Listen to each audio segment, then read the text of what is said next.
할렐루야. 사랑하는 성도 여러분, 지난 방학 동안에 주님 은총 안에서 평안하게 잘 지내셨습니까? 이제 저와 함께 기도하심으로 우리 2023년도 봄학기 청교도 신학원 제3기 강의를 시작하겠습니다. 함께 기도하겠습니다.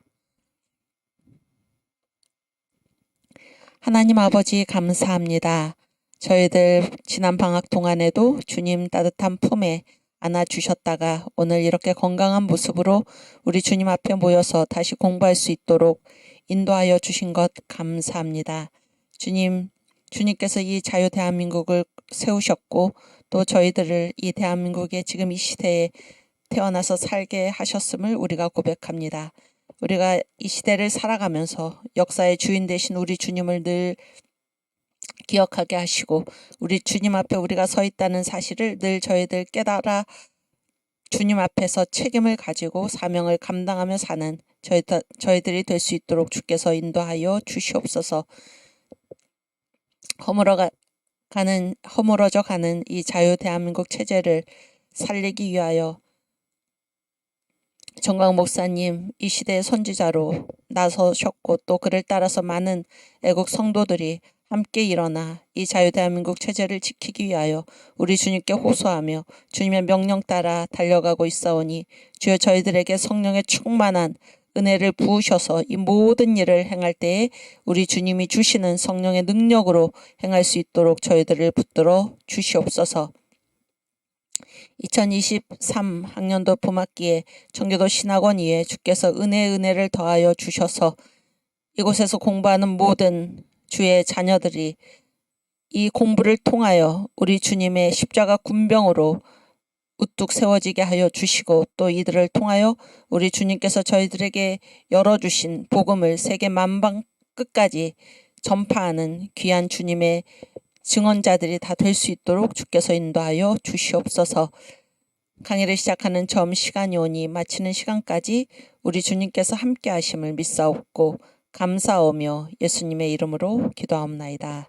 아멘. 네, 우리 사도신경으로 신앙 고백하겠습니다.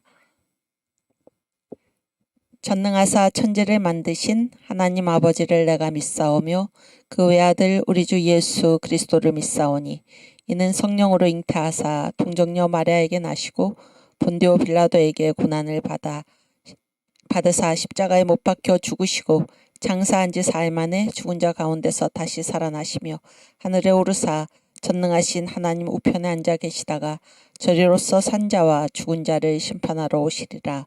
성령을 믿사오며 거룩한 공예와 성도가 서로 교통하는 것과 죄를 사하여 주시는 것과 몸이 다시 사는 것과 영원히 사는 것을 믿사옵나이다. 아멘. 네, 다들 잘 지내셨습니까? 오늘로 우리 2023학년도 봄학기 강의가 시작이 되었습니다. 우리 주님께서 우리들과 함께 계셔서 우리가 무슨 일을 하든지 우리 주님이 부어주시는 성령의 나타남으로 행할 수 있기를 바랍니다. 예. 오늘 강의가 조금 늦게 시작이 된 점을 여러분께 사과를 드리고 저는 이제 이번 학기에 그 월요일 날 첫째 시간을 제가 이제 맡게 되었고 그리고 계속해서 대한민국 국부 이승만의 신앙을 이제 앞으로 한 4시간 정도 강의를 하고 그리고 그 다음에 이제 새로운 과목으로 공부를 하려고 합니다. 네, 지금 채팅창에 들어오신 분들 반갑고 예. 오늘은 우리가 대한민국 국부 이승만의 신앙을 계속해서 이제 공부를 하려고 하는데 지난 방학 동안에 이제 많은 일이 우리가 있었죠. 많은 일이 있었습니다. 그래서 가장 이제 대표적으로는 이 국내와 국외를 나눠서 생각한다면은 국내에서는 가장 대표적인 우리 정광 목사님과 함께하는 이 광화문 우리 성도들에게 있어서 가장 대표적인 사건이 무엇이었습니까? 무엇이었나요? 3.1절, 그렇죠? 3.1절 국민대회였죠. 국민대회였고, 또 그 국제적으로 세계에서는 어떤 일이 있었나요? 어떤 일이 있었습니까? 네, 어떤 일이 있었나요? 미주 순방, 미주 순회 국민대회와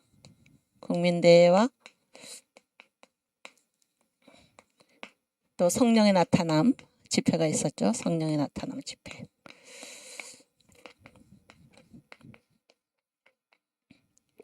그렇죠.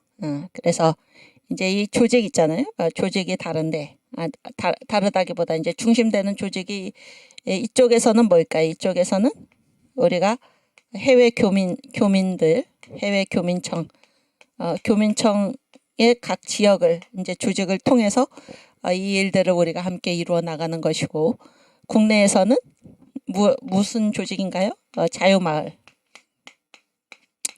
자유마을을 통해서 우리가 이 광화문 운동을 계속해서 이어가는 것입니다. 그렇죠?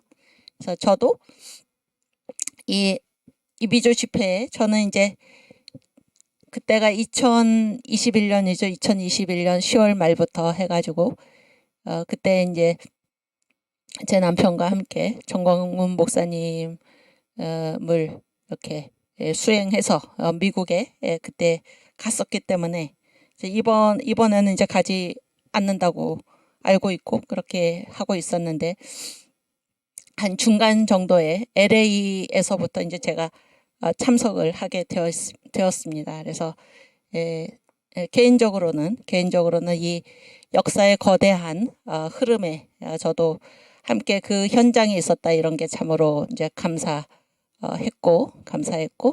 또 그 미국에 가가지고 미국에 이번에 보니까 우리 청교도 신학원 미주 분교가 이제 생겼다, 그런 말씀을 우리가 지난 학기에 제가 여러분께 말씀도 드리고 또 미주에서 공부하는 분들을 두고 우리가 기도도 하고 그랬는데, 이번에 가서 그 학생들을 이제 만났습니다. LA에 LA에 가가지고 그곳에 다 오셨더라고요, 거기에. 그래서 함께 이제 사진도 찍고 그랬는데, 감사하고, 이 방학하는 동안에 이제 그 등록을 많이 받아가지고 그래서 학생이 지금 제가 그때 현재 듣기로는 56명의 청교도 신학원 제3기 이 미주분교가 지금 구성이 되어가지고 열심히 이제 공부를 하고, 또 방학 동안에 등록하신 분들이 또 많은데, 그분들은 이제 방학 동안에 그동안 3기에서 있었던 강의들을 팔로우업 해가지고 이번에 이제 봄에 개강할 때 문제가 없이 하겠다, 뭐 그런 얘기를 제가 이제 듣고 왔습니다. 그래서 아주 감동적이었고, 제가 이제 기억나는 그 여러분들이 많이 기억이 나지만 그 중에 이제 83세 되신 학생이 한 분 계셨어요. 83세. 아마 제가 여쭤보진 않았는데 권사님이신 것 같은데, 이분이 이제 저를 만나셔가지고 뭐 인사를 하시면서 자기 이제 83세이신데 이분의 특징은 무엇인가 하면 이승만 대통령께 그때 이분이 국민학교 한 4학년 정도, 11살 그 정도에 이승만 대통령께 직접 이게 발탁이 돼가지고 그 어린이 합창단 활동을 이제 하셨다, 그러면서 그걸 굉장히 자랑스럽게 이제 말씀을 하시는 것을 듣고 참으로 이제 저도 그 감동적이었고, 네. 그리고 여기 뭐 지금 채팅창에 많이 들어오셔서 감사하고 그리고 이제 또 한 가지 제가 이제 새롭게 알게 됐다기보다 이제 여러분께 함께 나누고 싶은 이야기는 그 사랑제일교회 텍사스 오스틴 가정교회 그런 그 유튜브 동영상, 유튜브죠, 유튜브. 웅지자매님, 그거 한번 비춰주시겠어요? 그거를 이제 찍어가지고, 찍어가지고 제가 봤는데, 거기에 이제 나오는 분이 누구신가 하면은, 저도 이제 이 얘기를 듣고 굉장히 감격스러웠는데, 감동적이었는데, 거기에 이제 가정교회니까 목장이라고 부르잖아요. 목장이죠. 목사가 아니고 목장인데, 그분이 정강훈 목사님이 예전에 이제 청년 시절에 전도사님 때 김춘기 목사님 교회에서 교육전도사를 하셨다, 이런 거를 여러 번 들으셨죠. 여러 번 들으셨는데, 그때 정강훈 목사님이 이제 앞에 국민학교에 가서 아이들한테 셀로판지로 해가지고 뭐 이렇게 나눠주면서 상품권을 나눠주면서 교회에 오면은 이제 추첨을 해서 상품을 주겠다. 뭐 그때 그 상품권을 받고 교회에 와가지고 그때 예수를 믿은 그분이 지금 거기 텍사스 오스틴 가정교회 목장이라는 사실을 저도 듣고 굉장히 놀라웠습니다. 그분이 그때 거기가 학동초등학교래, 학동국민학교, 그 시절에는. 그래서 그분의 이제 말씀에 의하면, 증언에 의하면 자기는 이제 정강훈 목사님 때문에 예수를 믿게 되었고, 그리고 지금은 이 광화문 애국운동에 함께 해가지고 이렇게 함께 일할 수 있다는 사실이 너무나 기쁘고 감사하다, 그렇게 얘기하는 것을 제가 들었습니다. 네. 예, 제가 머리 깎았습니다. 예, 감사합니다. 네. 그래서 지금 이 두 가지의 사건이 그동안 우리가 이제 있었던 큰 일인데, 여기는 이제 해외 교민청을 통해서, 여기는 자유마을을 통해서 지금 우리가 일을 하고 있고, 그래서 저는 이제 제가 공부한 분야가 역사 분야이고, 교회사 분야이고, 하나님께서 이 역사를 어떻게 이끌고 가시는가라는 것을 이제 조금 예민하게 생각하게 되는데, 어떤 우리가 큰 시대의 터닝 포인트를 지금 살아가고 있다, 그런 생각을 하게 됩니다. 시대의 터닝 포인트를 살아가고 있다라는 것인데, 첫 번째는 무엇인가? 첫 번째는 무엇입니까? 지금을 우리 청교도 신학 특강의 앞에 붙는 그 말이 있죠? 그 말이 무엇입니까? 제2의 종교개혁이죠. 제2의 종교개혁. 그랬을 때 제1의 종교개혁은 무엇입니까? 제1의 종교개혁의 대표적인 모토가 있죠. 모토가 세 가지죠. 첫 번째는 무엇입니까? 오직 무엇인가요? 오직 믿음으로. 두 번째는 무엇입니까? 오직 성경으로. 세 번째는 무엇인가요? 오직 은혜로. 오직 은혜로. 이거였죠. 그랬을 때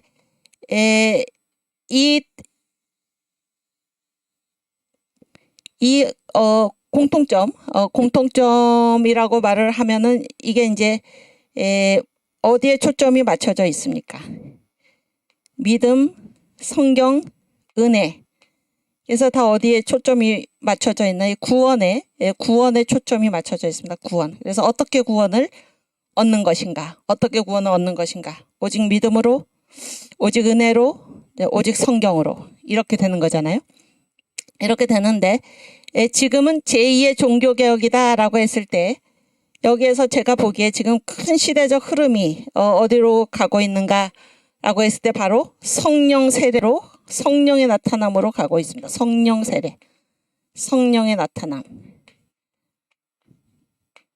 그래서 지금 미국의 거기 어디 켄터키주의 에즈베리 대학교, 거기에서 지금 이 성령의 역사가 지금 일어나고 있어서, 거기에서 자발적으로 모인 그런 기도회가 지금도 끊이지 않고 계속 되고 있다. 이게 다 성령의 역사잖아요. 저는 자유일보를 통해서 제가 이제 그 기사를 처음 접했는데, 그 내용을 읽으면서 이거는 이 1907년에 한국의 평양에 떨어진 성령의 불, 그 성령의 역사하고 성령 강림 사건하고 그 양상이 비슷하다, 그런 생각을 하게 됐습니다. 그래서 지금 우리가 제2의 종교개혁이라고 우리가 그동안 청교도 신학원에서 이 특강들에 여기서 행해지는 강의 맨 앞에 제2의 종교개혁 이렇게 붙였었는데, 그 실체가 이 두 대회를 통해서 그 실체가 이제 드러났다, 저는 그렇게 생각을 합니다. 그래서 지금은 어떤 시대인가? 바로 이 성령의 나타남, 성령 세례를 붙들고 우리가 가는 시대이다라는 생각을 하게 된 것입니다. 그랬을 때 이 성령 세례라는 거는 그러면은 이 믿음으로, 오직 믿음, 오직 성경, 오직 은혜로 우리가 구원받는 이거하고 어떤 점에서 강조점이 다른가, 그런 거를 생각하게 되잖아요. 그런 걸 생각하게 되는데,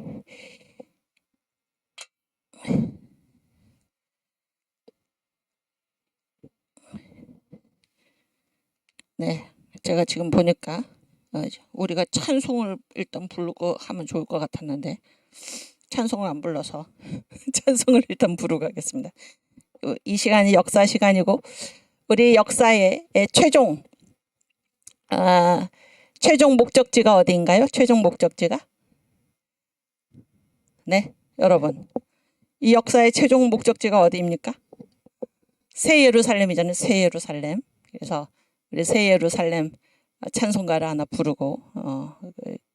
부르고 얘기를 하겠습니다. 그렇지, 감사해요. 세상 모든 수고 끝나.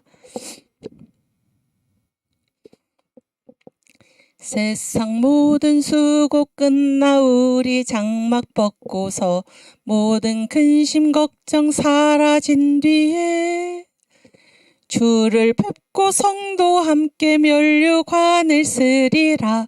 새 예루살렘에서 성도들이 함께 올 때 기뻐 노래하리라. 새 예루살렘, 새 예루살렘, 호산나를 높이 불러 왕의 왕을 맞으리. 새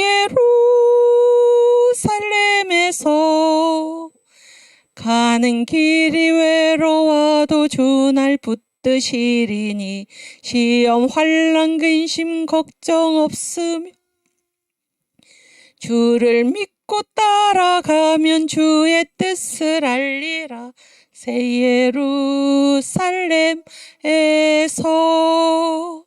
성도들이 함께 올 때 기뻐 노래하리라. 새 예루살렘, 새 예루살렘, 호산나를 높이 불러 왕의 왕을 맞으리. 새 예루살렘에서 내가 세상 작별하고 눈물 흔적 거둔 뒤 주의 찬란하신 영광 비칠 때 나를 구속하신 주를 기쁨으로 배우리. 새 예루살렘에서 성도들이 함께 올 때 기뻐 노래하리라. 새 예루살렘, 새 예루살렘, 호산나를 높이 불러 왕의 왕을 맞으리. 새 예루살렘에서 아름다운 그곳에서 구속받은 성도와 사랑하는 주를 만나 배울 때 주의 영광 노래하며 영원토록 살리라. 새 예루살렘에서 성도들이 함께 올 때 기뻐 노래하리라. 새 예루살렘, 새 예루살렘, 호산나를 높이 불러 왕의 왕을 맞으리. 새 예루살렘에서. 아멘. 주님 감사합니다. 새 예루살렘, 이게 이제 우리 역사의 종착역이잖아요. 종착역. 이거를 잘 생각하시고 우리가 늘 공부할 때마다 공부할 때는 물론이고 이 세상 살아갈 때 우리의 눈이 항상 이 새 예루살렘, 하나님이 우리를 부르시는 새 예루살렘에 고정되어 있어야지. 예, 우리의 인생길이 똑바로 갈 수 있는 것입니다. 예, 돌아가지 않고 똑바로 주님 품으로 갈 수 있는 거예요. 그렇죠? 그래서 지금은 이제 제1의 종교개혁, 다시 제1의 종교개혁이 이제 무슨 문제였습니까? 구원을 어떻게 얻는가에 관한 얘기였죠. 구원을 어떻게 받는가. 그랬을 때 지금 이 시대에 정광 목사님을 통해서 이 시대에 새롭게 환기된 이 기독교 신앙의 주제가 무엇인가? 바로 성령의 나타남입니다. 성령의 나타남. 성령 세례입니다. 성령 세례. 이것이 바로 제2의 종교개혁의 주제인 것입니다. 제2의 종교개혁의 주제. 그러면은 이거를 이제 다른 말로는 뭐라고 그러나요? 성령으로 거듭났다고 그러잖아요. 거듭난 거하고 이 성령 세례하고는 어떤 차이가 있는가라고 했을 때 여러분 이제 여기서 뭐가 딱 생각이 나십니까? 뭐가 생각이 나시나요? 옹지청년. 우리 옹지청년이 이번 학기에도 이 강의를 지금 도와주고 계신데 우리 학생 대표. 복음에 뭐가 생각나요? 복음에 7대 연합이 생각나죠. 복음의 7대 연합. 그래서 맨 처음에 무엇입니까? 예수님이 천지를 창조하신 우리 주님이 나를 위해 사람으로 이 땅에 오셨다. 탄생의 연합이죠. 그 다음에 뭐예요? 나를 위해 고난을 당하셨다. 그렇죠? 또 나를 위해 죽으셨다. 그 다음에 나를 위해 부활하셨다. 또 나를 위해 승천하시고 성령을 보내주시고 나를 위해 재림하시고 나를 위해 오셔서 천년왕국을 이루신다 이거잖아요. 이루신다 이거죠. 그랬을 때 이 구원은 이 복음의 7대 연합 중에 언제입니까? 몇 번째 연합인가요? 몇 번째 연합입니까? 몇 번째 연합이면 첫 번째 연합이죠. 구원입니다. 구원. 그렇죠? 구원. 네, 이 성령 세례는 몇 번째 연합인가요? 승천. 그렇죠? 주님께서 하나님 보좌 우편에 앉으셔서 우리를 위해서 기도하시면서 우리에게 뭐를 보내주십니까? 아버지의 약속하신 것을 기다리라. 성령을 보내주시는 것입니다. 성령 세례를 부어주시는 거잖아요. 그랬을 때 이 성령 세례의 특징은 무엇인가? 성령 세례의 특징은 무엇이냐면 바로 확대입니다. 확대. 그래서 여기까지는 다 뭐예요? 나 한 사람의 문제입니다. 나 한 사람이 예수를 믿어서 구원을 받고, 그렇죠? 고난의 연합을 통해서 어떻게 성화가 되고, 그렇죠?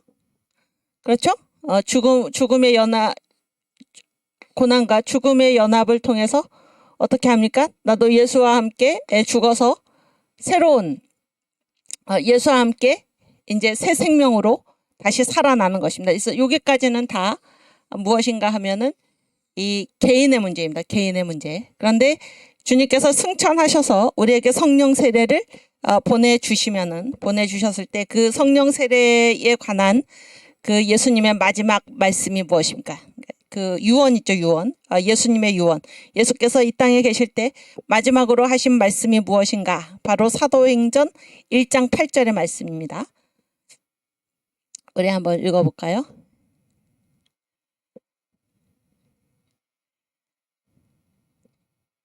그렇지.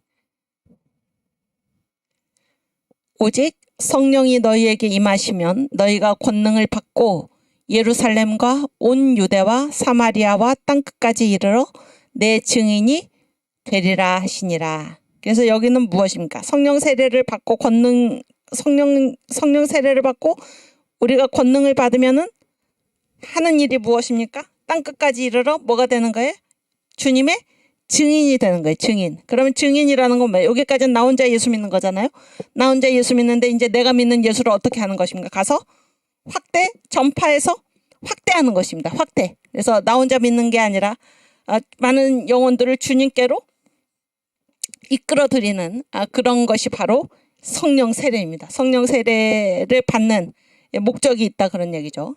정광훈 목사님께서 늘 말씀하시는 것 중에 하나가 무엇인가? 성령 세례에는 목적지가 있다. 목적지가 있다. 그래서 지금 이 시대에 우리가 주님께서 주님의 명령 따라서 이 선교왕국이 일어나고 지금 큰 일을 행하고 있는데 왜 그런가? 목적지가 있다 그런 얘기예요. 어떤 목적지입니까? 우리가 지금 3.1절 국민대회나 또 이 미주 순방을 통해서 이 해외 교민청을 통해서 하려는 일이 무엇인가요? 자유통일이죠. 자유통일. 그런데 이 자유통일을 이루기 위해서 지금 성령 세례를 받아야 된다 그러니까 성령 세례를 받고 그래서 이 성령 세례의 목적지가 어딘가 자유통일이고 결국에 자유통일도 한 단계입니다. 그래서 우리가 궁극적으로 하려는 것이 무엇입니까? 바로 선교한국의 사명입니다. 선교한국의 사명.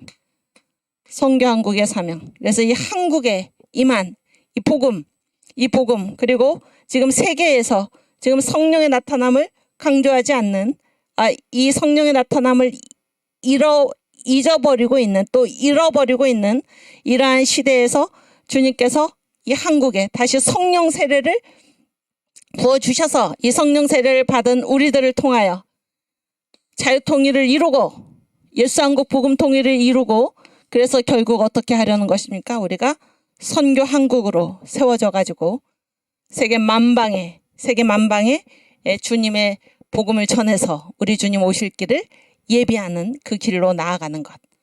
이것이 이 시대에 우리가 할 일이고 하나님께서 지금 이 역사를 그쪽으로 이끌고 가고 계신다라는 사실을 생각하게 되는 것입니다. 그래서 이 거대한 역사의 흐름에 그 현장에 그 생생한 현장에 여러분이 서 계신 것입니다.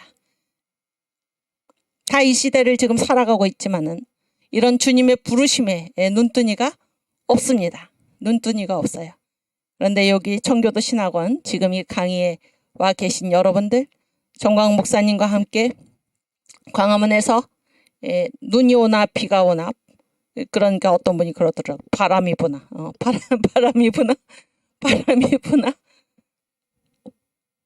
아랑곳하지 않고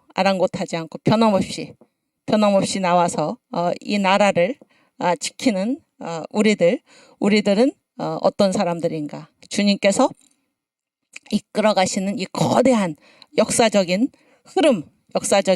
흐름을 그 시대를 지금 분별하고 주님께서 우리에게 맡기신 사명을 자각한 그래서 우리의 눈을 새 예루살렘에 고정시키고 헌신하는 그러한 사람들이다 그런 생각을 제가 하게 되었습니다. 오늘부터 그 잠실 체육관에서 성령의 나타남 집회가 있죠. 왜 이 시대에 지금 우리가 성령의 나타남 집회를 하는가? 성령 세례를 받아서 목적지 예수한국 복음통일 선교한국의 길로 나아가기 위해서. 그래서 주님께서 지금 승천의 시대죠. 승천의 시대. 앞으로 이제 주님이 어떻게 하십니까? 주님이 오시죠. 오셔서 천년왕국을 이루시죠. 천년왕국을 이루시는데 그래서 주님 오실 길을 예비하는 그러한 나라로서 예전부터 선교사들도 그랬고 우리나라를 뭐라고 불렀냐면 동방의 이스라엘 이렇게 불렀습니다. 동방의 이스라엘. 최근에 정광 목사님 설교에서도 잠깐 그런 말씀을 하셨는데 그러니까 하나님이 택하신 민족이 둘이다 그러는데 하나는 유대인은 예수님의 초림을 위해서 택하신 민족이고 예수님의 재림을 위해서 택하신 민족이 바로 욕단의 후손 우리 대한민국이다 이런 말씀을 하셨잖아요. 그래서 이 선교한국의 사명 앞으로 이제 주님이 재림하시죠. 마라나타 아멘 주여 오시옵소서. 우리가 주님의 재림을 기다리고 있는데 그때 이 복음이 땅끝까지 전파되면 주님 오신다 그랬잖아요. 그 사명을 누가 감당할 것인가? 바로 우리 한국이 감당할 것이고 이 사명의 최정예부대 십자가 군병들이 바로 여러분들이다. 그런 얘기입니다. 지금. 그래서 저는 이제 3.1절 국민대회나 또 이 미주집회나 참석을 하면서 어떤 생각을 했냐면은 그 찬송가가 많이 떠올랐어요. 거기 너 있었는가 그때. 거기 너 있었는가 그때. 여러분은 다 그때 거기에 있었던 분들입니다. 그리고 앞으로도 주님께서 역사하시는 그 현장에 여러분이 반드시 계실 것입니다. 얼마나 감사합니까? 우리가 그렇게 복 있는 자리에 주님께서 이 시대를 이끌어 가시는 그 현장에 우리가 있었다 하는 것이 참으로 감사한 일입니다. 오케이, 우리 선교한곡 찬양을 부르고 강의를 이어가겠습니다.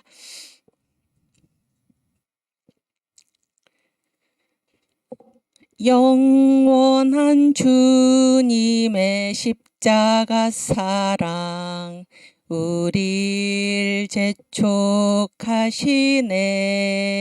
아멘. 복음 들고 예루살렘 향해 일어나 너 거침없이 나가라. 모진 고난 핍박이 와도 우리 믿음 더욱 견고해 선포하리 하나님 나라 주님의 교회 승리하리라. 아멘. 주님의 명령 따라 한국교회 일어나리라. 죽음 앞에서라도 돌아서지 않으리. 부흥의 불길 따라 선교 한국 일어나리라. 우리 주님 다시 오실 때까지. 아멘. 이 선교한국, 우리 주님 오실 길을 예비하는 선교한국, 이것이 바로 우리의 지금 이 시대에 하나님께서 여러분을 부르신, 저와 여러분을 부르신 우리의 사명이다. 이 일을 위해서 우리가 불렀다라는 사실을 반드시 기억을 하시고 이 선교한국의 길로 나아가기 위해서 우선은 예수한국 복음 통일을 우리가 이루어야 하는 것입니다. 아멘. 네.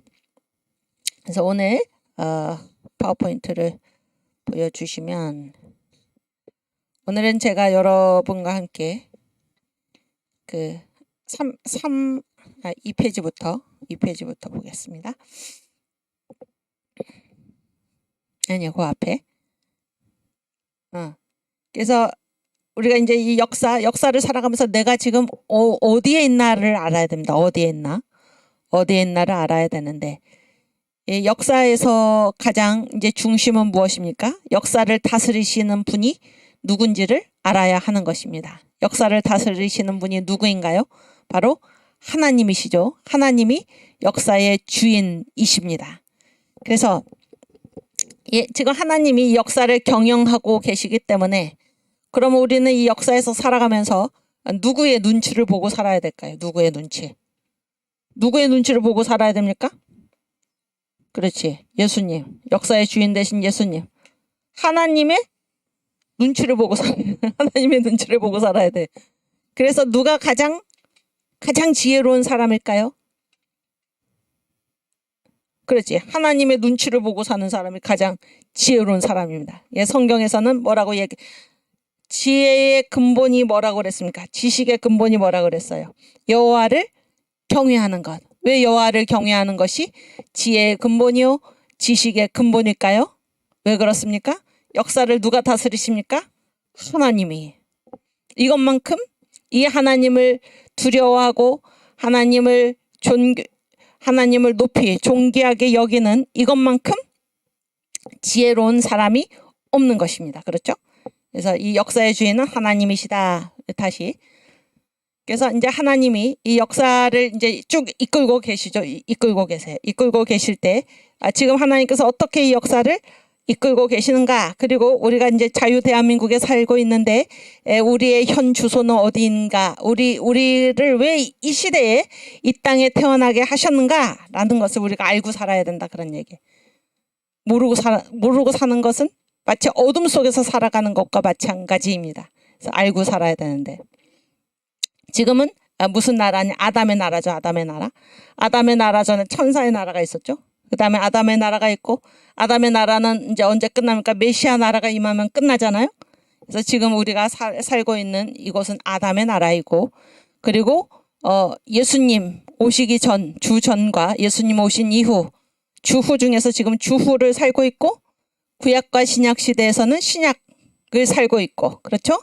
또 오순절 시대, 지금 복음의 7대 연합 중에서는 승천의 시대, 오순절 시대를 살고 있고, 그렇죠? 또 지금 복음의 촛대가, 이 역사의 중심이, 복음의 촛대가 머무르는 곳이 바로 역사의 중심입니다. 이 2000년 교회 역사가, 또 교회가 태어나기 전에 또 마찬가지입니다. 성경에서 역사의 중심은 뭐입니까? 항상 이스라엘입니다. 이스라엘을 중심으로 해서 하나님께서는 구약을 이제 정광 목사님 뭐라고 말씀하십니까? 이스라엘의 양육일지 이렇게 표현하시죠. 항상 주님의 백성에게 주님의 관심이 가 계신 것입니다. 그 백성을 중심으로 주님께서 구원 역사를 펼쳐 가시는 것입니다. 그렇죠? 그런데 지금은 복음의 촛대가 어디에 머무르고 있나요? 바로 이 미국과 한국에. 제가 미국과 한국이라고 얘기를 하는 것은 저의 애국적인 주장이 아니라 이 세계 역사의 흐름을 보면 어떻게 되어 있나. 제가 지금 거기 밑에다가 써놨는데 환태평양 시대. 그래서 맨 처음에 이 복음의 촛대가 가는 곳이 바로 그 시대의 역사의 중심지입니다. 그래서 가장 처음에는 교회가 생겨나고 나서 초대교회의 중심지는 지중해를 둘러싼 그 지역이었습니다. 중세교회도 마찬가지예요. 그래서 초대교회에 4개의 중심 도시가 있었죠. 이쪽에 안디옥에서 이제 선교사를 파송을 했죠. 바울과 바나바를. 안디옥. 그 다음에 이 아래쪽에 무엇입니까? 알렉산드리아. 또 여기 이집트, 그리고 로마. 이게 이제 초대교회의 4대 중심 지역입니다. 거기를 그 도시들이 둘러싸고 있는 바다가 바로 지중해잖아요. 그래서 환지중해 시대 이렇게 부르고, 중세시대, 그 다음에 중세시대인데 이 동쪽에 동방교회, 서방교회인데 동방교회의 중심은 어디였습니까? 콘스탄티노플. 그래서 그리스 정교회라고 그러죠. 서방교회의 중심은 어디였나요? 로마죠. 그래서 로마 카톨릭교회 이렇게 부릅니다. 그래서 이 콘스탄티노플과 로마 사이에 그 바다도 무엇입니까? 지중해죠. 그래서 중세시대도 환지중해 시대 이렇게 부르고, 그 다음에 이제 복음의 촛대가 어디로 옮겨갔나요? 종교개혁 시대로 가면 종교개혁이 어디에서 일어났습니까? 어디에서 일어났어요? 독일에서 일어났잖아요. 독일. 그래서 종교개혁의 3대 국가가 3대 지역이 있어요. 그래서 독일과 그 다음에 네덜란드, 화랑과 그 다음에 어디? 영국이죠. 이 독일에서 발생한 것이 뭐 루터교회죠. 교파가. 화란에서는 무엇입니까? 개혁교회.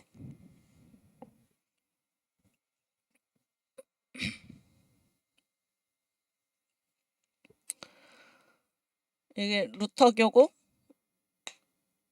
여기는 개혁교회고, 그 다음에 영국은 무엇입니까? 성공회잖아요. 이게 이제 종교개혁입니다. 그래서 여기에 있는 큰 바다가 거기가 이제 대서양이죠. 대서양. 그래서 종교개혁 시대를 환대서양 시대 이렇게 부릅니다. 그런데 이 교회들이 다 어떻게 됐어요? 타락을 했잖아요. 타락을 하고.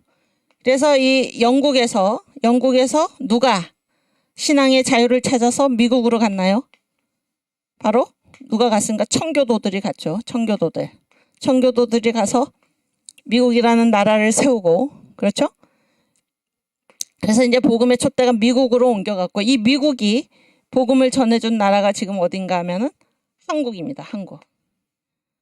그래서 이 이 미국과 한국 사이에 있는 그 바다가, 큰 바다가 무엇입니까? 태평양이죠. 그래서 지금을 환태평양 시대 이렇게 부르는 것입니다. 환태평양 시대.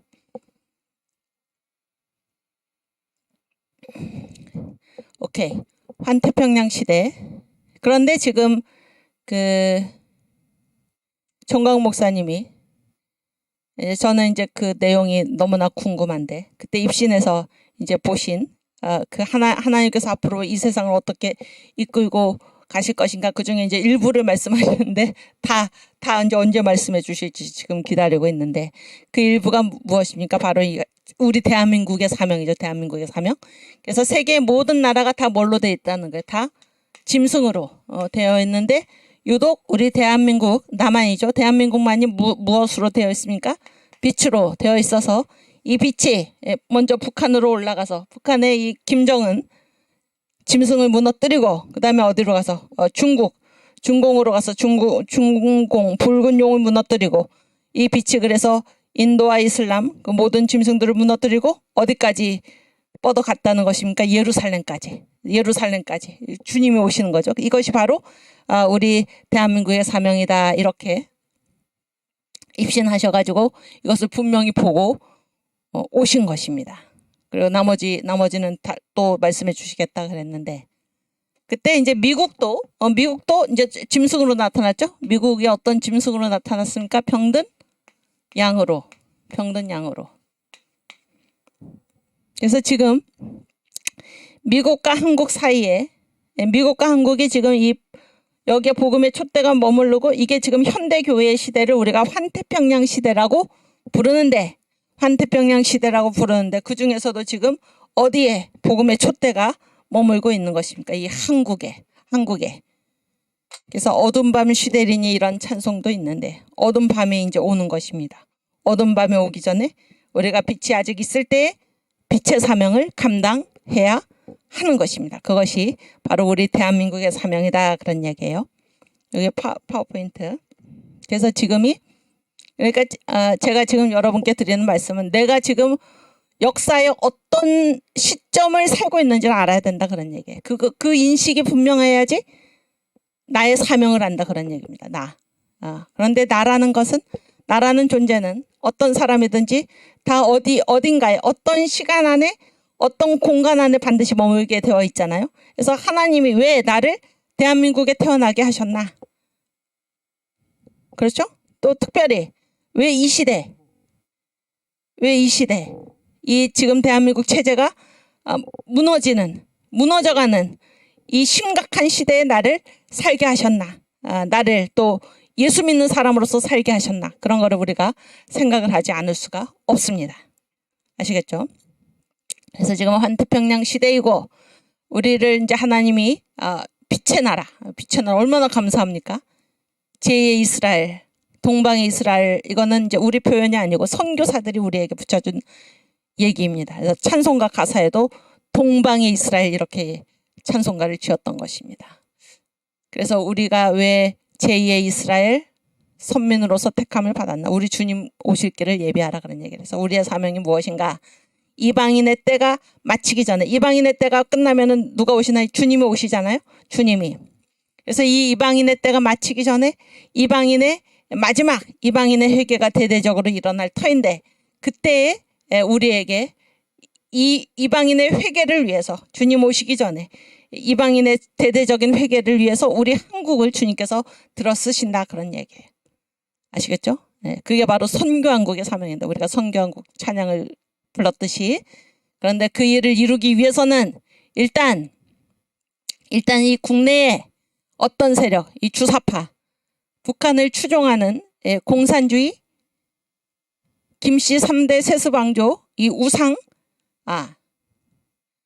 그런 이 주사파 세력들을 어떻게 해야 돼요? 완전히 척결을 하고, 우리가 예수한국, 복음통일, 다른 말로는 자유통일을 이루어서 이 일이 선제되어야지 우리가 남한과 북한이 하나가 되어서, 이 자유통일이 되어서 함께 선교한국의 길로 나아갈 수 있는 것입니다. 그래서 이 위대한 역사적인 전환의 시기에 우리가 서 있고, 그래서 우리가 지금 국내에서든지 해외에서든지 대한민국의 5,300만 국민들과 저 북한의 불쌍한 우리 2,500만 동포들과 해외에 850만 해외 교민들이 다 힘을 합쳐서 우리 주님께서 우리에게 맡겨주신 위대한 사명, 놀라운 사명, 주님 구원 역사 경영에 동참하는 그런 우리들이 될 수 있기를 바랍니다. 그래서 우리가 누구인지를 알아야 된다. 그러니까 우리가 누구인지를. 이 일을 위해서 주님께서 정강 목사님을 통해서 그동안 2000년 동안 알지 못했던, 닫혀져 있던 이 성경, 하나님의 말씀이 무엇을 말씀하고자 하는가. 복음의 바로 7대 연합이죠. 복음의 7대 연합. 이 성경을 열어주신 것을 우리가 감사하고 우리가 이 복음의 7대 연합, 그래서 주님께서 바라시는, 가장 알아주기를 원하시는 이 복음을 들고 우리가 선교한국의 사명을 땅끝까지 가서 감당해야 할 것입니다. 그래서 세계 기독청도 마찬가지죠. 세계 기독청도 우리가 가는 것도 있지만 세계 전역에서 이 세계 기독청으로 몰려 들어가지고, 그렇죠? 이 성경 말씀, 주님께서 우리에게 열어주신 이 복음의 7대 연합, 결국 성경은 다 그 얘기잖아요. 그래서 우리의 사명이 크다 하는 것입니다. 그래서 이 역사를 다스리시는 분은 하나님이시고, 그래서 누가 가장 지혜롭고 행복한 자인가, 누가 가장 행복하게 이 세상을 살 수 있을까? 하나님을 경외하는 자. 또 이 역사의 주인이 하나님이심을 알고 하나님이 나를 이 세상에, 이때에, 이 나라에 보내신 것은 여기에서만 감당할 수 있는, 이 시대에만 감당할 수 있는 특별한 나의 사명이 있다라는 사실을 인식하고 사는 사람, 그렇게 하기 위해서 우리가 지금 이런 공부를 하고 있는 것입니다. 역사를 우리가 살아갈 때 아무 생각 없이, 개념 없이 살아가지 말고, 내가 지금 어느 시대에 어디서 살아가고 있나, 왜 나를 여기 보내셨나, 주님께서 내게 맡겨주신 사명이 무엇인가. 하나님이 거대한 주님의 역사를 이 섭리에 가시는데 나한테 어떤 일을 감당하기를 원하시는가 라는 것에 항상 눈을 뜨고 살아가는 여러분과 제가 되기를 주님의 이름으로 축원합니다. 아멘. 또 그래서 이 기독교회가 한국에서 한 일이 무엇이고 할 일이 무엇인가. 이게 이제 그 어디에 나오는 얘기냐면, 어디에 나오는 얘기라기보다 늘 전 목사님이 이제 하시는 일인데, 저는 이제 전 목사님의 사역 중에 놀라운 게 한두 가지가 아닌데 그 중에 한 가지가 무엇인가. 이렇게 정확하게 쫙 정리를 해가지고 간단 명료하게 정리를 해서 이제 제시하시는, 이것이 참으로 놀랍고 그것이 바로 성령의 나타납니다. 그렇게 생각을 하는데요. 기독교가 한국에서 한 일이 무엇인가 같이 읽어보겠습니다. 첫째, 민족의 개화. 두 번째, 독립운동. 세 번째, 건국. 네 번째, 6.25 전쟁에서 나라를 구해냈고, 다섯 번째, 산업화. 여섯 번째, 민주화. 여기까지는 이미 이루어졌죠. 아니, 이미 지나왔죠. 지금 우리가 하고 있는 일이 무엇입니까? 제2의 건국입니다. 왜 제2의 건국일까요? 이 체제가 지금 어떻게 되려고 한다는 것입니까? 체제가? 체제 뭐라고 그랬죠? 이 민노총 이 사람들이 뭐라고 얘기했습니까? 체제 전환이라고 그랬죠. 체제 전환. 이 체제를 전환시키고, 말이 부드럽지만 무서운 얘기입니다. 체제를 전복하는 것입니다. 이러한 위기에서 우리가 이 나라를 다시 세우는 제2의 건국, 이러한 사명을 지금 감당하고 있고 앞으로 우리가 반드시 이루어야 할 일이 무엇인가? 바로 자유통일입니다. 자유통일. 다른 말로는 예수한국 복음 통일입니다. 그렇죠. 그래서 이것이 바로 한국교회가 한국에서 한 일이고, 그리고 앞으로 할 일이다라는 이 사실. 교회는 반드시 그 나라, 그 체제의 중심에서 체제를 지켜가는 그런 일을 해야 한다라는 것을 우리가 생각해야 할 것입니다. 그래서 여러분, 우리 교회가 한국에서 무슨 일을 해왔는가라는 것을 누가 가장 먼저 알아야 될까요? 여러분이 가장 먼저 알아야 됩니다. 여러분이. 그렇죠? 그래서 그 그 믿는 사람들은 군병 같으니 옛날 버전에 보면은 온 마귀 합력해도 주 뜻을 못 막네. 그런 가사가 있잖아요. 지금 온 마귀가 합력해가지고 마귀가 직접 나타나서 일어나는 게 아니라 어떤 마귀가 뭐 세 가지 분야를 통해서 마귀가 몸을 이뤄서 활동을 하죠. 그것이 무엇입니까? 첫 번째는 뭐예요? 정치. 그렇죠. 이 공중권세 잡은 마귀가 정치를 통해서, 그렇죠. 또 종교를 통해서, 또 문화를 통해서 사탄 마귀가 이제 활동을 하는 것입니다. 여기에 맞서는 이게 사탄의 몸이라고 한다면 여기에 맞서는 주님의 몸이 무엇입니까? 주님의 몸이 바로 뭔가요? 교회입니다. 교회.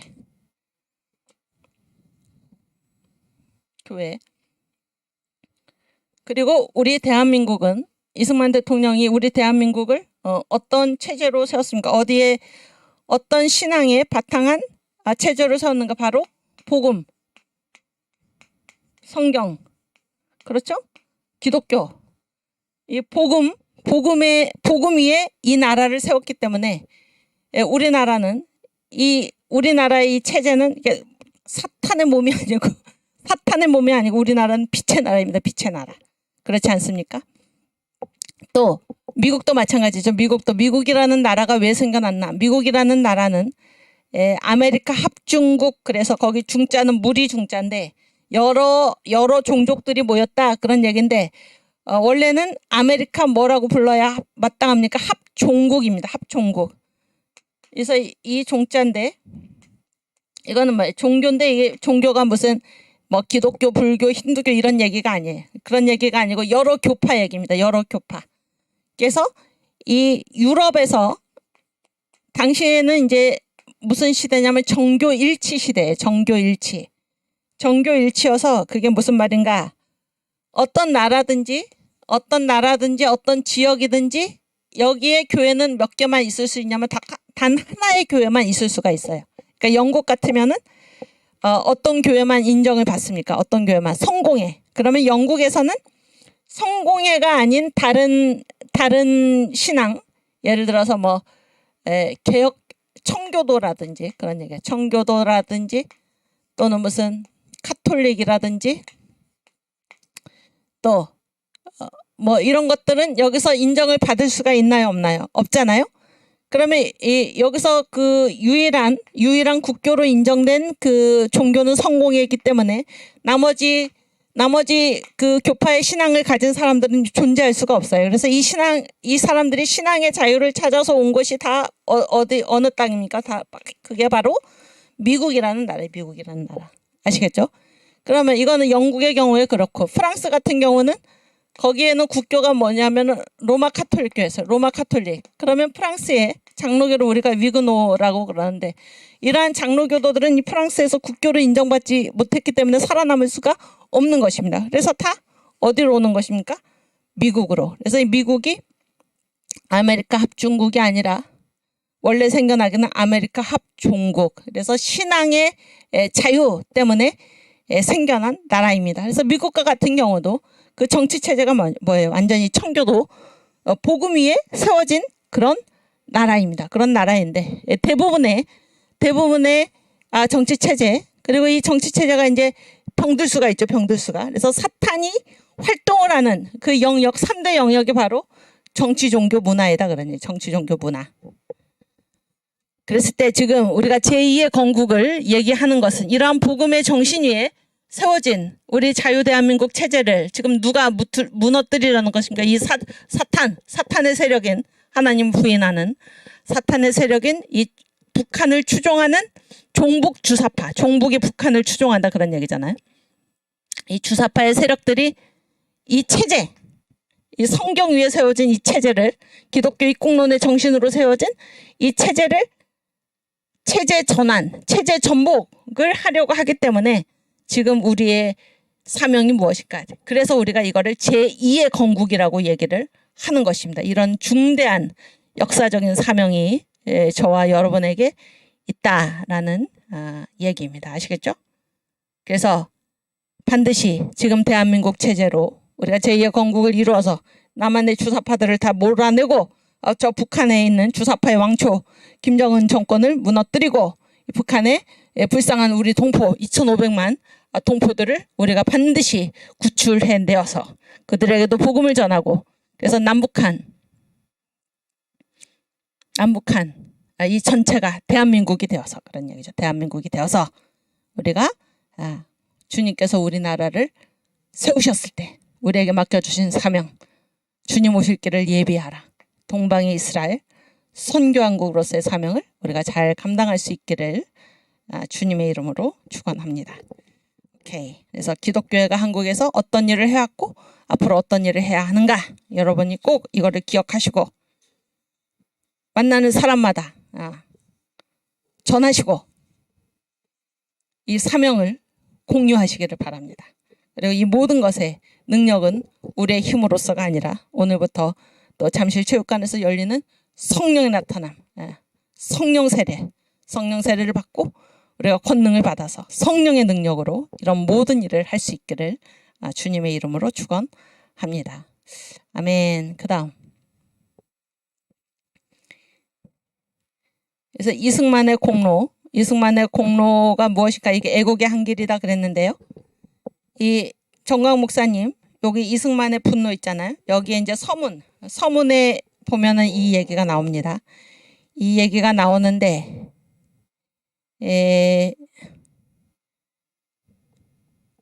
독립부터 나오죠. 독립, 건국, 호국, 부국 이렇게 나오는데 그 앞서서 어떤 이 독립으로 가기 전에 무엇을 하셨습니까? 이승만 대통령이. 그러니까 나라가 망하기 전에 한성 감옥에 계실 때 그때 이 청년 이승만이 쓴 책이 무엇입니까? 쓴 책이 바로 뭔가요? 독립정신입니다. 독립정신. 위대한 책이죠. 독립정신. 이거를 만약에 아직 안 읽어본 분이 계시다면 꼭 읽으시기를 바랍니다. 지금 읽어도 가슴이 뛰는 그러한 책입니다. 그러한 책이에요. 그런데 이 독립정신에서 강조하신 거가 뭔가 바로 거기에 기독교 입국론이 다 나타나 있는 것입니다. 기독교 입국론. 그래서 이승만은 어떻게 하기를 원했나? 이 지도자들은 다 썩고 병들어가지고 더 이상 기대할 것이 없고, 이 많은 백성들, 그때는 아직 국민의 개념이 없었잖아. 국민의 개념이 없었는데 이 많은 백성들을 깨워가지고 이들을 어떻게 깨울 것인가? 복음으로 이들을 깨워야 한다. 그래서 복음의 씨를 바삐 뿌립시다. 이것이 청년 이승만의 외침이었는데, 그래서 이승만이 걸어온 이 애국의 한길을 이제 정광 목사님께서 이승만의 분노에 어떻게, 이 저자죠? 어떻게 지금 정리하고 있나?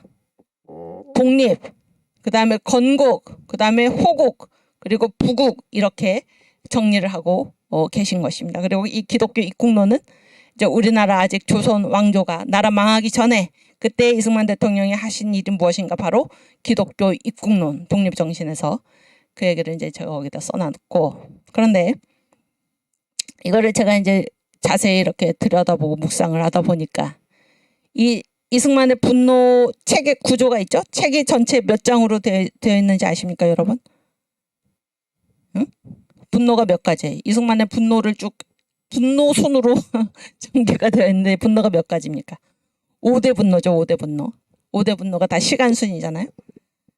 그래서 그 다음에 보여주세요. 그 다음에 보여주지 말고 여러분이 한번 대답을 해보세요. 여러분이 한번 대답을 해보시면은 맨 처음에 무슨 분노였죠? 맨 처음이 왕정에 대한 분노. 아직 나라 망하기 전이잖아요. 왕정에 대한 분노. 그 다음에 무슨 분노입니까? 그 다음에 일본에 대한 분노죠. 일본에 대한 분노. 그 다음이 공산주의에 대한 분노. 공산주의에 대한 분노.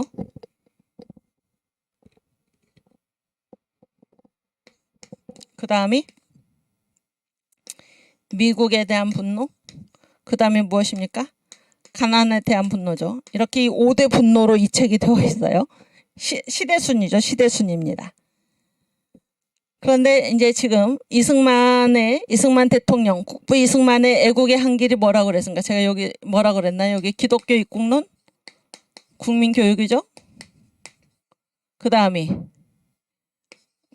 무엇이었습니까? 독립. 그 다음에 무엇입니까? 건국. 그 다음에 무엇입니까? 호국. 그 다음에 무엇인가요? 부국. 이렇게 이제 전 목사님이 이승만의 애국의 한길을 이렇게 서문에서 정리하고 있는데, 이게 딱 어떻습니까? 서로 이어진다 하는 것입니다. 이어진다 하는 거예요. 그렇지 않습니까? 그렇죠? 왕정에 대한 분노. 왕정에 대한 분노가 있어서 이승만은 이 분노, 왕정에 대한 분노로서, 그래서 여기에서 나은 것이 무엇입니까? 기독교 입국론, 독립정신에서 얘기하는 기독교 입국론을 낳은 것입니다. 일본에 대한 분노, 일본에 대한 분노로서 이승만은 어떻게 애국을 했습니까?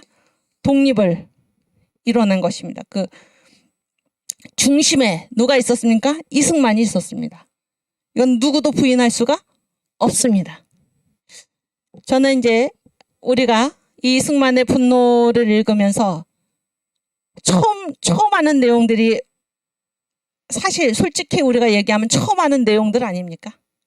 이승만 대통령이 이토록 위대한 인물이었구나, 우리의 건국 대통령이구나 하는 것을 처음 하는 그 이유가 무엇입니까?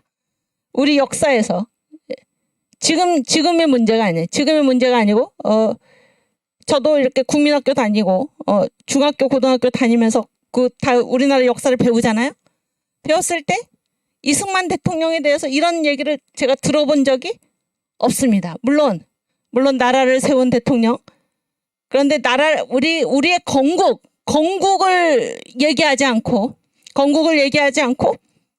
1945년에 해방이 되어가지고 해방 전국이 엄청나게 혼란스러웠고, 그러면서 이 건국에 대한 강조가 없었어요.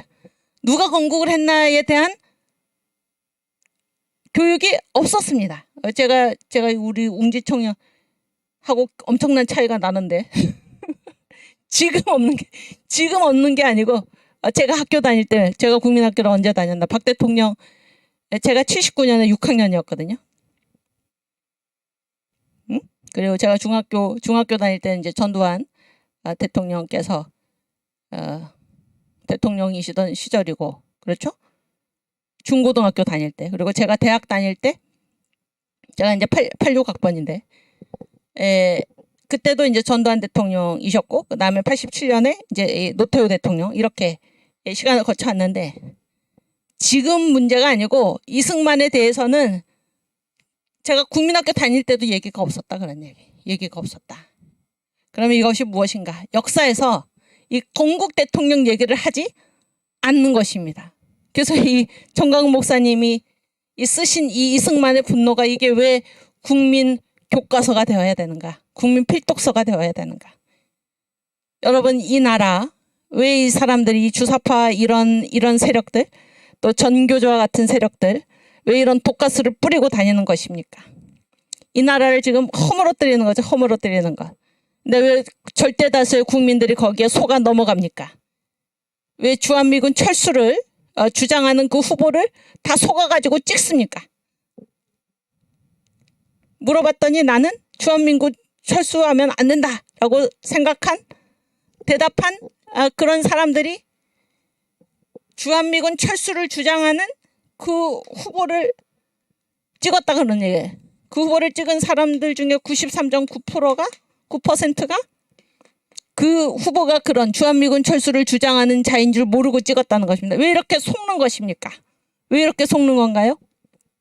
이 나라가 어떤 나라인지를 알지 못하는 것입니다.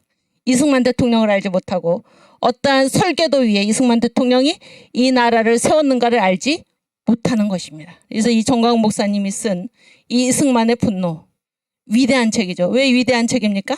우리나라의 뿌리, 우리나라가 어떤 설계도 위에 세워졌는가라는 것을 명쾌하게 밝혀내고, 우리가 이승만 대통령을 뭐라고 부르나요? 국부라고 부르잖아요. 국부가 뭐예요? 나라의 아버지다, 그런 얘기죠. 나라의 아버지다. 이 나라를, 대한민국을 낳은 분입니다. 대한민국을 낳은 분, 탄생시킨, 물론 하나님이 하셨죠. 사람으로서 누구입니까? 이승만 대통령입니다. 그래서 우리가 전혀 알지 못했고 알려고도 하지 않고 그래서 이 나라가 이토록 무너져 내렸는데 그것을 우리가 반드시 알아야 할 건 반드시 이 나라가 어떻게 건국이 되었는가. 우리의 국부 이승만에 대해서 우리로 하여금 알게 했고 그것이 이 이승만의 분노의 위대한 공로, 정광훈 목사님의 위대한 공로. 모든 공로가 많지만은 그 중에 한 가지, 그 중에 대표적인 한 가지가 뭔가 바로 이 이승만의 분노입니다. 이승만의 분노. 그래서 온 국민을 지금 제대로 된 정신으로 바로 세우고 있는 것입니다. 그래서 여러분이 이 책을 여러분만 읽으실 게 아니고 여러분이 많이 그렇게 하셨으리라고 믿습니다. 모든 주변 사람들에게 다 선물을 하시고 지금 뭐 청년사업단 우리 청년들 대단히 훌륭한데 이 양반들이 어떻게 다 깨어났습니까? 이승만 분노의 책을 보고 깨어난 것입니다. 지금 20대 30대가 돌아오고 있지 않습니까? 어떻게 그런 일이 가능했습니까? 그동안 알지 못해서 이 나라를 저주했던 것입니다. 그러나 이제 알게 된 것입니다. 이 이승만의 분노를 통해서 이 대한민국이 얼마나 위대한 나라인가 하는 것을 알게 된 것입니다. 아시겠죠? 이승만이 걸어온 이 애국의 한길, 기독교 입국론, 독립, 건국, 호국. 호국이 뭐예요? 나라를 지켜냈다 그런 얘기죠? 건국은 무슨 뜻이에요? 나라를 나라를 세웠다 그런 얘기죠. 나라가 없었잖아요. 나라가 없었어요. 그래서 나라를 세운 것입니다. 호국은 뭐예요? 나라를 지켜낸 거죠. 그 다음에 부국은 뭐예요? 나라를 부강하게 한 거죠. 이게 이제 전 목사님이 정리하신 이승만 대통령의 애국의 한길인데 이게 이제 제가 가만히 묵상하다 보니까 이게 뭐하고 딱 겹치냐 하면은 이승만의 5대 분노와 딱 겹치는 것입니다. 그래서 그의 왕정에 대한 분노는 기독교 입국론을 낳았고 그런 얘기예요. 그의 일본에 대한 분노는 뭐를 이끌어냈습니까? 독립을 이끌어냈고 그리고 그의 공산주의에 대한 분노가 무엇을 이끌어냈습니까? 이 나라를 세웠고 자유민주주의 국가로. 그렇죠? 미국에 대한 분노에서 이 나라를 지켜냈고 그런 얘기. 이 나라를 지켜냈고 이게 무슨 말입니까? 무슨 말인가요? 미국은 중국에 대해서 그렇게 한 것처럼 또 유럽의 여러 나라에 대해서 그렇게 한 것처럼 이 대한민국 건국의 문제를 어떻게 하려고 했습니까? 좌우합작으로 그렇게 진행하려고 한 것입니다. 그럴 때 이승만 대통령 예전에 이제 저희 선생님께서 한번 그 이승만에 관해서 이렇게 발표 우리 선생님 저희 선생님 제가 존경하는 우리 선생님인데 발표라는 말이 이제 죄송스러울 정도로 대학자이신데 그분이 한번 그런 그 세미나에서 말씀을 하신 적이 있는데 그러니까 그때는 지금도 마찬가지이지만 지금 뭐 이승만 그러면 굉장히 막 뭐 이승만 얘기만 해도 막 이상한 눈으로 쳐다보고 그런 분위기가 압도적이잖아요. 그때는 더 했습니다. 그때 한 10년 정도 됐을 때 그러니까 이승만을 가지고 논문을 발표한다는 것 자체가 굉장한 용기 있는 그런 시대였어요. 그렇게 여겨지는 그런 시대였는데 그때 하신 말씀 중에 제가 인상적인 것이 무엇인가? 김일성하고 이승만을 딱 비교를 하면서 누가 그 시대에 이승만처럼 공부를 많이 하고 그런 사람이 어디 있었는가 그런 얘기예요. 그 시대에 이승만과 같이 공부를 많이 하고 경험이 많은 그런 지도자가 어디 있었는가 그러면서 김일성을 딱 비교를 하시면서 도저히 비교조차 할 수 없는 그러한 그 위치, 그러한 위대한 인물이 바로 우리나라를 세운 우리의 국부 이승만 대통령입니다. 그래서 이 미국이 다른 중국이나 이 동유럽이나 이런 데서 행했던 국공합작의 그런 걸로 이 대한민국에 이제 지금 나라를 세워야 되는데 우리나라를 건국하는 이 문제에 있어서도 그러한 정책으로 가려고 하자.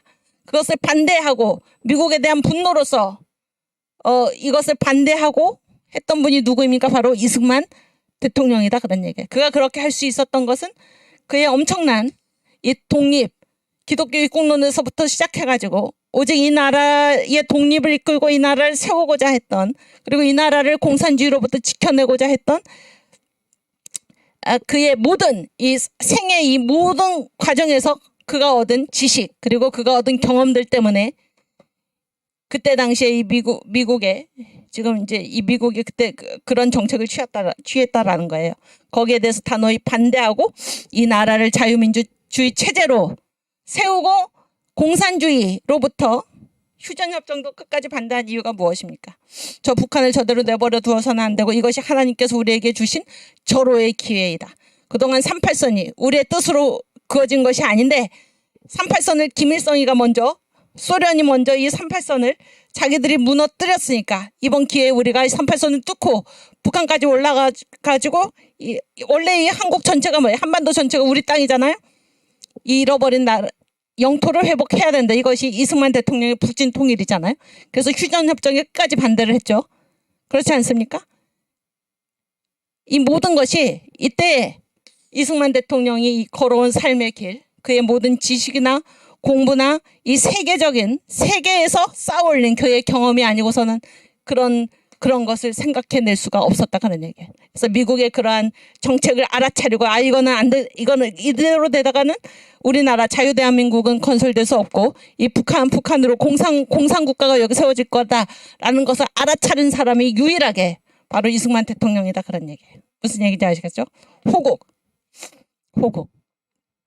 그리고 이승만 대통령의 가난에 대한 분노가 무엇을 낳았나? 부국. 그래서 이 원자탄, 일본의 히로시마와 나가사키에 떨어진 이 원자 폭탄, 그것이 폭탄인데 이것을 에너지로 전환해서 활용을 하면 어마어마한 힘이 거기서 나올 것이다 라는 것에 눈뜬 그런 생각을 해내신 분이 누구입니까? 바로 이승만 대통령이다. 그러니까 이 나라의 부국의 기초를 놓은 그분이 바로 이승만 대통령이다 그런 얘기. 그래서 이 두 가지가 이 분노가 이러한 결과를 낳은 것입니다. 이 분노가 이러한 결과를 낳은 것입니다. 이 분노는 누가 주시는 분노였습니까? 하나님이 주시는 거룩한 분노였습니다.